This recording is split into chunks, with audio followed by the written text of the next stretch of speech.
Kasus pembunuhan Brigadir Yosua memasuki babak baru. Kali ini pihak Ferdy Sambo memberikan pengakuan bahwa ada sejumlah keterangan berbeda antara Ferdy Sambo dengan Barada Eliezer.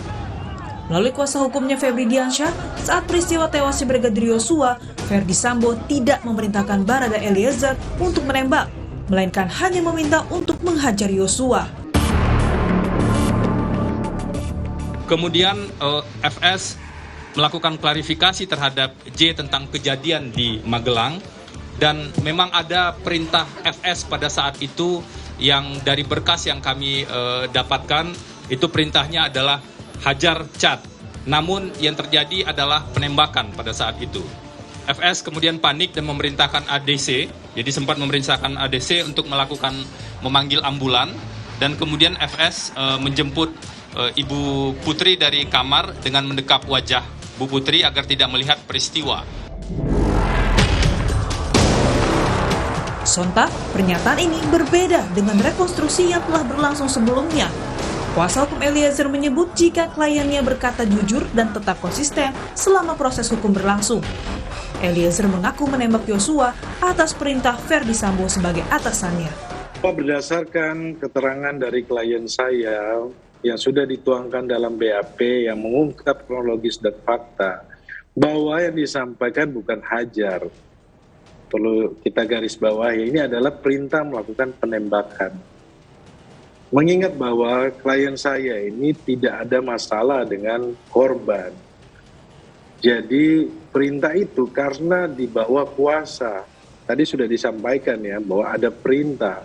Nah, klien saya sebagai pangkat yang paling terendah, sebagai Barada, di bawah kuasa, tidak punya pilihan, tidak bisa berpikir lebih jauh, nah di bawah tekanan. Akhirnya kan perintah itu bukan perintah hajar, emang ini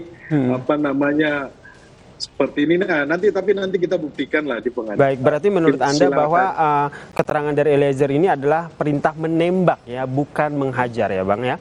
Ya, itu poinnya.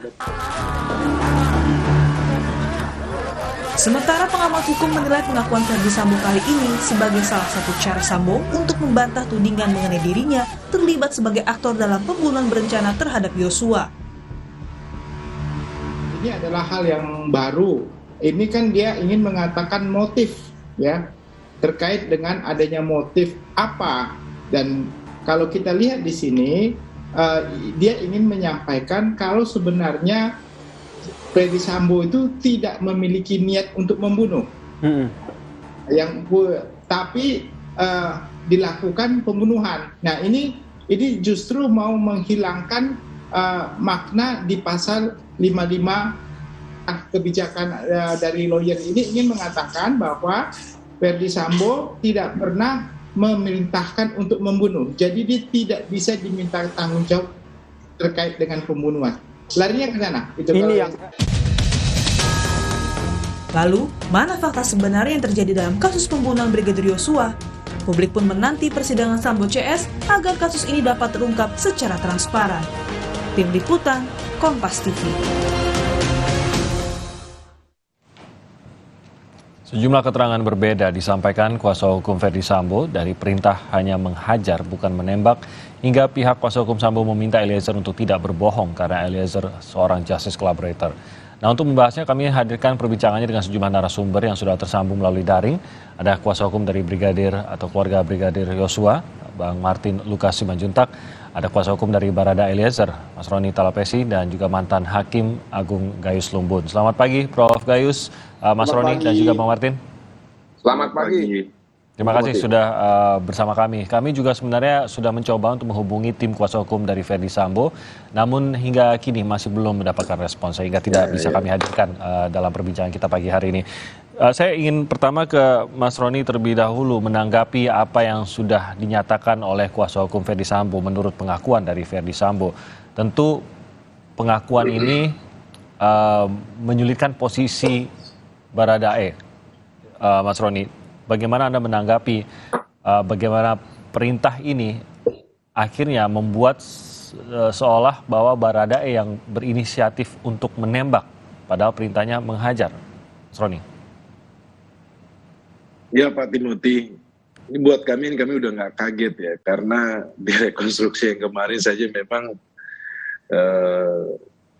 kita sudah lihat ya, bahwa saudara FS itu tidak mengakui ya adegan-adegan yang ada di rekonstruksi yang kemarin. Catatan saya kemarin ada sekitar 38 adegan rekonstruksi yang dibantah sama saudara FS. Nah, kalau kita kembali lagi flashback melihat kasus ini, bahwa saudara Baradae ini adalah saksi pelaku yang membuka terang kasus ini. Kalau tersangka yang lainnya berusaha menutupi, tetapi ketika keterangan dari saudara Richard Eliezer ini berubah, maka terbukalah kasus ini. Ini yang perlu kita flashback lagi ya, supaya publik kembali lagi mengingat ya, bahwa yang membuka terang kasus ini adalah Richard Eliezer. Kemudian BAP yang lainnya ikut mengikuti itu dengan alat bukti yang lainnya mengikuti. Kalau kita kembali lagi ke flashback, terus kemudian BAP yang saya baca untuk tersangka yang lainnya. Jadi ada 3 catatan yang kemarin kami lihat dari pernyataan dari pengacara dari Pak Febri ya, Mas Febri. Itu catatan pertama adalah terkait dengan perintah, perlu saya sampaikan kepada publik bahwa perintah yang disampaikan kepada klien saya bukanlah hajar, tetapi perintah menembak. Itu catatan pertama. Jadi kata-kata Yang detailnya kedua, begitu ya, memang detailnya Baradae mengaku perintahnya adalah menembak, tidak ada kata menghajar. Tidak ada, Pak Timothy, yang disampaikan ya. Yang kedua, bahwa keterbukaan klien saya itu adalah kerja dari tim sus, penyidik ya. Nah, bukan karena ajakan dari saudara FS untuk terbuka. Itu catatan kita kedua. Yang ketiga, mengenai status GC ini, saya pikir bahwa LPSK adalah lembaga negara yang berkompeten menilai bahwa saksi siapa yang berkata jujur, saksi siapa yang tidak berkata jujur. Nah, dalam proses pendampingan LPSK, mereka kan melakukan evaluasi, mereka mempunyai metode. Apakah saudara Richard Eliezer ini berkata jujur atau tidak? Ya. Nah, ini yang perlu kita sampaikan. Jadi kalau kita flashback lagi di kasus ini, mungkin publik akan tahu bahwa siapa sebenarnya yang jujur, siapa sebenarnya yang tidak jujur. Ya, Seperti itu Pak Timothy. Baik, jadi kasih. begini, dengan adanya statement yang kemarin yang disampaikan oleh pihak sebelah sana, bahwa kita memang sudah tidak kaget karena dari rekonstruksi saya sudah dibantah. Tetapi perlu kita sampaikan, minta dukungan dari publik bahwa Richard Eliezer tidak akan berubah BAP-nya dan tetap akan konsisten. Nanti kita cocokkan dengan alat bukti yang lainnya. Jadi jangan dikecoh lagi, jangan membuat opini yang ini, tetapi ayo kita ke persidangan dan kita buktikan. Terkait dengan pernyataan tersebut, benar atau tidak benarnya tentu ini harus dinilai khususnya oleh hakim nanti. Tapi tidakkah Anda khawatir bahwa kalau memang saksi yang lainnya, yang sampai saat ini kan belum ada JC lainnya begitu, Mas Roni, mengikuti apa yang Anda sebut sebagai skenario ini, sehingga ini pun akan mempengaruhi penilaian dari hakim. Apakah kata-kata itu benar atau tidak? Saya pikir Mas Timothy, nanti kita persesuaian saksi dengan alat bukti yang lainnya ya. Tapi saya lihat bahwa, saya yakin bahwa jaksa juga pun melihat kasus ini bukan hanya sebagai pernyataan sepotong-sepotong saja ya, kemudian hanya berpatokan kepada keterangan terdakwa saja, karena kalau keterangan terdakwa atau saksinya yang berkata berbeda, bahwa nanti hakim akan mencatat, hakim punya penilaian sendiri. Itu pertama. Yang kedua, bahwa ayo kita semuanya ikut mengawasi proses ini ya. Bahwa penegakan hukum ini harus terbuka, penegakan hukum ini harus mewakili rasa keadilan dari keluarga korban, kemudian masyarakat, kemudian lembaga negara yang sudah sejauh ini bekerja mengawasi kasus ini, jangan sampai tercederai oleh oknum-oknum yang coba untuk mengganggu proses penegakan hukum ini. Nah, terkait dengan persidangan nantinya, kami pun juga mempunyai strategi-strategi, Bang Timothy. Jadi tidak hanya seperti, saya kan sudah baca berkas semuanya kan, tetapi terlalu inilah. Coba kalau kita membalikan posisi bahwa FS adalah Richard Eliezer dan Richard Eliezer ada FS. Ketika menerima perintah itu seperti apa? Coba kita membalikan situasi gitu. Janganlah orang kecil seperti ini, orang yang tidak mampu, saksi yang paling lemah, terus kalian membuat bahwa semua kesalahan harus ditimpakan kepada dia. Dia tidak punya dasar dia tidak punya niat. Ingat ya, bahwa dia dengan almarhum itu adalah teman yang tidak punya masalah gitu kan. Mereka 1 bulan ini satu kamar tidur. Jadi tidak ada masalah. Terus alasan apa? Emang mau nembak itu cuma karena iseng-iseng. Nah, ini Pak Timothy, ya dia saya sampaikan bahwa kita nanti juga pun akan siapkan pembelaan kami nanti di persidangan. Seperti itu. Tidak ada motivasinya juga ya, tadi Anda sebutkan mengapa sampai memutuskan sesuatu yang di luar perintah Sambo, catatannya. Nah, saya ke Prof. Gayus. Kalau satu sisi kita lihat pernyataan bahwa perintahnya adalah menghajar bukan menembak, ini bisa berdampak besar dalam arti melepaskan, dan ini pemahaman awamnya ya Prof ya, melepaskan ada niatan untuk membunuh itu. Sedangkan ini kan yang dituntut adalah niatan untuk perencanaan untuk membunuh bahkan gitu. Tapi di sisi lain kita lihat ini kan bukan bukti yang sangat kuat, ini hanyalah pernyataan, dan bahwa adanya pernyataan yang mungkin saja mencoba menyelamatkan diri dari tersangka dalam kasus apapun, ya ini sudah diekspektasilah pasti oleh hakim gitu. Nah, nilainya ini seperti apa kalau begitu, Prof. Gayus? Karena kalau memang dipercaya, maka akan mengubah kasus ini. Tapi kalau tidak dipercaya, ya kasus ini akan berjalan sesuai dengan apa yang saat ini berlangsung, Prof. Ya, tentu nanti ya bahwa semua yang disampaikan di pengadilan, ya di sidang pengadilan itu merupakan keterangan yang sah. Ya. Untuk hakim bisa memutuskan atau hakim bisa melakukan penilaian tadi. Nah, kalau kita kembali kepada keterangan saksi maupun terdakwa, itu secara spesifik ditentukan di pasal 183 KUHP, yaitu menyebutkan bahwa keterangan terdakwa baru menjadi alat bukti apabila dibarengi dengan satu alat bukti yang lain. Artinya tidak berdiri sendiri untuk terdakwa. Ya, tentu yang lain juga akan disandingkan, tapi secara spesifik pasal 183 itu menyebutkan bahwa keterangan terdakwa berlaku sebagai alat bukti kalau dibarengi dengan satu alat bukti yang lain. Keterangan saksi lain apakah dihitung juga sebagai alat bukti yang bisa menguatkan itu, Prof? Tentu, tapi ini diatur secara spesifik dalam satu pasal. Artinya negara melalui undang-undang telah menentukan seperti itu. Harus dibarengi bunyi lengkapnya, dibarengi dengan satu alat bukti yang lain. Itu ketentuan khusus. Nah, di sini tentu membangun apa yang disebut keyakinan hakim, yang diyakini oleh hakim. Hakim itu bisa diyakini apabila ada logika. Silogisme itu ditentukan secara mutlak untuk seorang hakim. Apa silogisme atau logika yang digunakan dalam konteks keterangan ini? Sebut saja misalnya dia tidak menyuruh menembak, tapi dihajar. Lepas dari nanti cross check yang kepada pihak yang lain. Tetapi kalau istilah hajar itu, menghajar itu kalau jaraknya dekat, sangat dekat dengan dihajar. Tapi kalau jauh ya memang ditembak. Itu sejangkauan tangan gitu maksudnya, Prof ya? Yang dari saya ya, ini baru logika saya pribadi yang mungkin juga bisa salah. Nah, itu kira-kira yang kalau spesifik disampaikan itu. Tapi nantilah mungkin di pengadilan yang akan lebih luas lagi.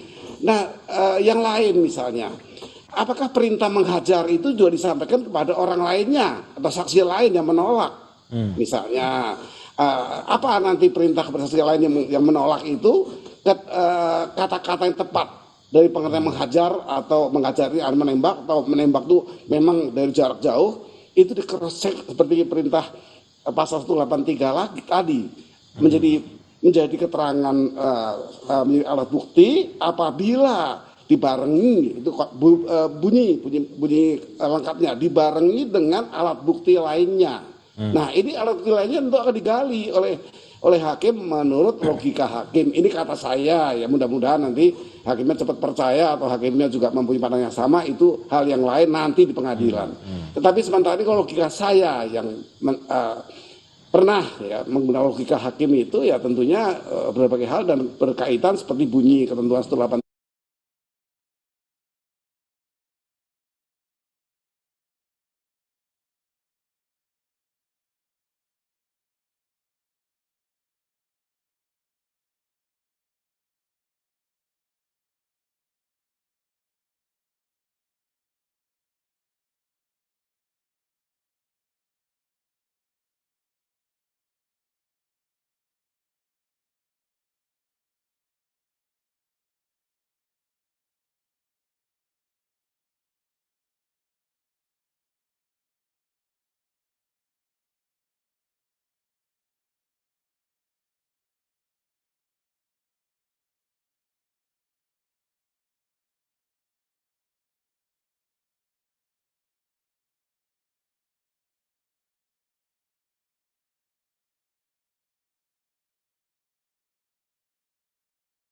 Tapi apakah memang hakim pasti akan bisa menilai siapa yang berbohong dan siapa yang berkata jujur? Apa biasanya yang akan menjadi patokan hal tersebut? Karena ini tampak ya perdebatan mulut saja, dua orang yang menyatakan sesuatu yang sangat-sangat bertolak belakang. Tadi saya katakan bahwa logika hakim itu menjadi bagian dari hakim itu yakin, ya. Itu hal yang utama.